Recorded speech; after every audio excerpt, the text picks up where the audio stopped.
Oh, hey, I wasn't expecting you.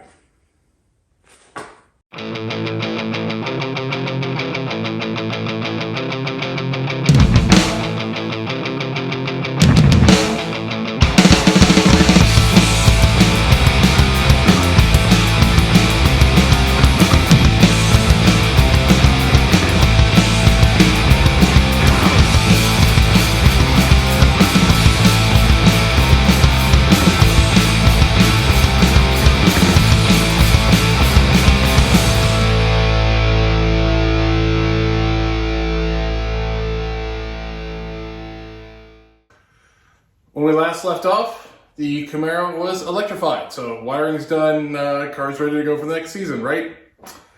Yeah, that's not how race cars work. So yeah, we got some more stuff to check off. So one of the things that we need to do with this car is get the steering box out, which I'll do kind of off camera here. That needs to get sent off and rebuilt. Yes, eventually rack and pinion will be going on this car. Not in the cards right now due to time and some other things. Anyway. You know me, I'll probably make a whole video when we get to the rack and pinion stuff.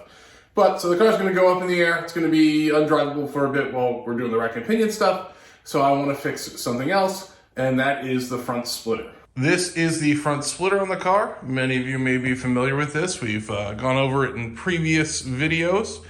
But basically, long story short, this splitter was hanging a little bit too low at Nationals. So what we wanna do is raise it up about an inch. Well, if we're gonna raise it up an inch, let's make some improvements too, right? I also wanna take a moment and apologize to my friend Perry Bennett for how crooked this sticker is. I have another one. I'll fix it, I promise. So one of the places we can make an improvement while we're raising this thing up is the bracketry. So this is the bracket that I made for the splitter. There's one on each side. There's a D-ring here, excuse me. There's a little ring here that I use to hold the thing down to the truck when we're in transit. But the mount goes over a hook that's on the body and holds the splitter in the right height and right location. So here we are inside the car. You can see there's the hook on the frame. The splitter hooks over, and that's how it mounts. So while that splitter mount works good, I mean, it's held on the car for a while. It keeps everything in place. I did notice after Nationals it was a little bit bent, and it can be a little fidgety to get on. It's really not that bad in terms of race car. But let me show you what I got to replace it. This is a splitter mount setup from Professional Awesome. Not sponsored by these guys. I bought this stuff flat out. I've seen lots of people use it. It's a really neat system and I wanted to give it a shot on the Camaro. So what it has is a couple pieces. We've got a bracket here that mounts to the frame. You've got different adjustable height positions, which is nice. And then this little spot here is where you mount this guy. And actually I'm holding it upside down because it should look like that. And what this is a catch. So you put it in there and you can pull this little deal and it releases the catch. The catch hooks onto this mount. So you take this piece, mount this to the splitter, slide the splitter under the car, line it up with this latch, and you just push it up and it locks into place. Allows some adjustability there. And then when you're ready to remove the splitter, you can pull on this with the cable or otherwise, and it releases it, and you're good to go. So we're gonna get this mounted up on the car, but we have to put the splitter on the car as it is now so we can take some measurements.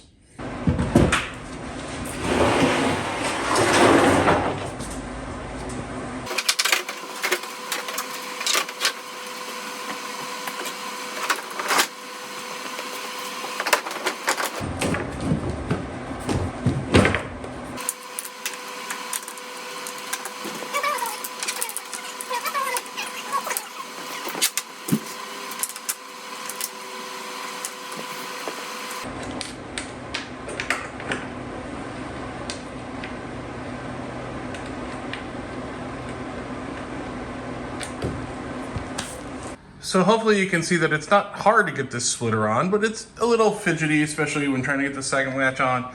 And it's not adjusted right. The angle's all out of whack after Nationals because I nailed some cones. We're gonna get the new mounts on, we're gonna raise the whole thing up an inch, we're gonna fix the tension wires in the front so they actually support the thing and just make it nice. So Now that that's on there, we can get the car in the air after I do some couple quick measurements just to make sure that we end up in the right spot. Because I was curious, I threw an angle finder on things because the nose of this was like way, way down.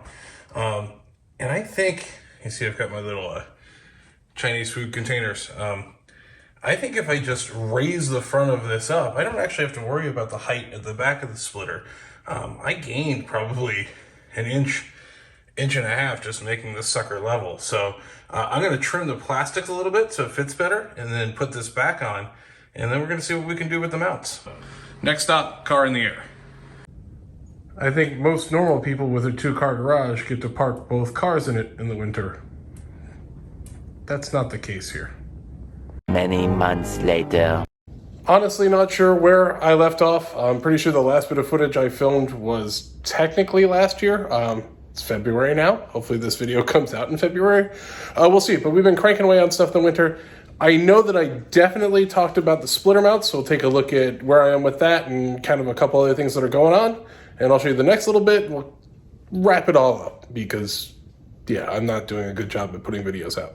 So here are the professional awesome splitter mounts mounted up basically where the old mounts were. You can actually see if we get close. Here's where I cut off the old mount and part of it was in there. So that little J piece hung down here. But there are the new mounts. I'm excited. Those are in. That's cool. Let's kind of take a look at some other stuff that's going on here. Hard to see there, but there's the steering box. Let's go from the other side. There we go. There's the steering box. So this is the same AGR steering box that I had before, but I sent this box off to Turn One to have the innards rebuilt and a couple things tweaked, so I'm excited to see what's going to happen there.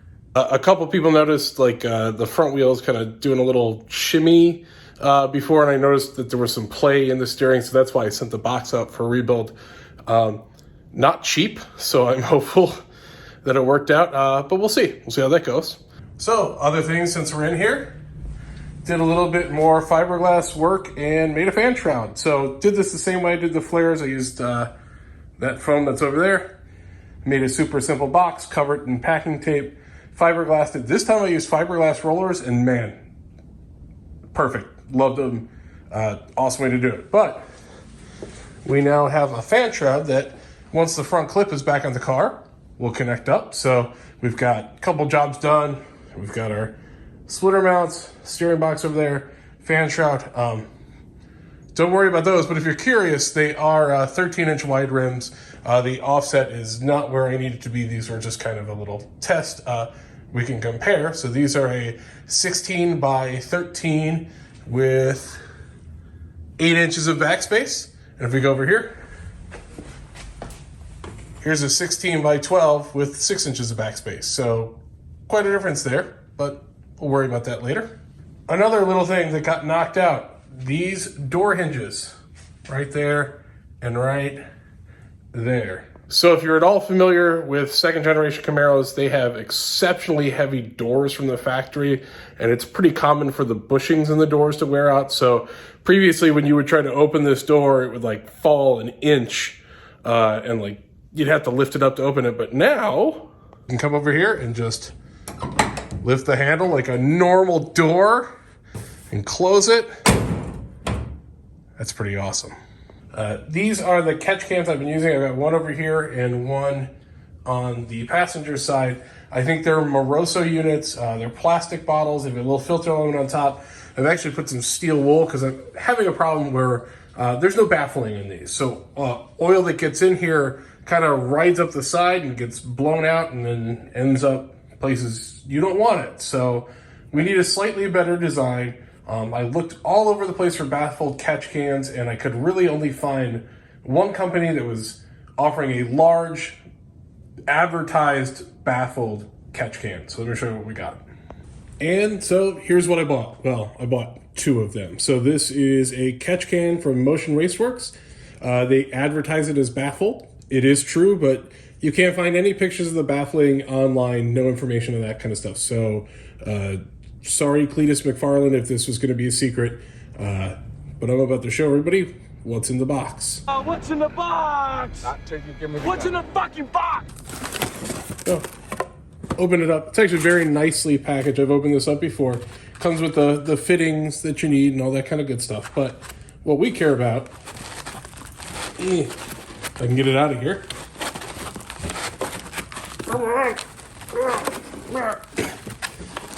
I'm super strong. What we care about is the catch can, right? It's actually a super nice unit. It feels great. Like, this was expensive, and it's nice when expensive things feel expensive, if that makes any sense. But we need to talk about the baffling, so let's open it up. Just unscrews. It's got a nice little O-ring to it. And if we take a look, I'm gonna put this, I'm gonna hide that for this. This is just an empty container. It's not much different than what we had, but here's where all their trick baffling is. So this is the part that screws in. It's actually really nice. It's got this divider here. So stuff's gonna come in from the engine here, come down this divider, fall through these holes into the can, and then it's going to breathe out through here. Wow, it's cold in here. Sorry about my hands.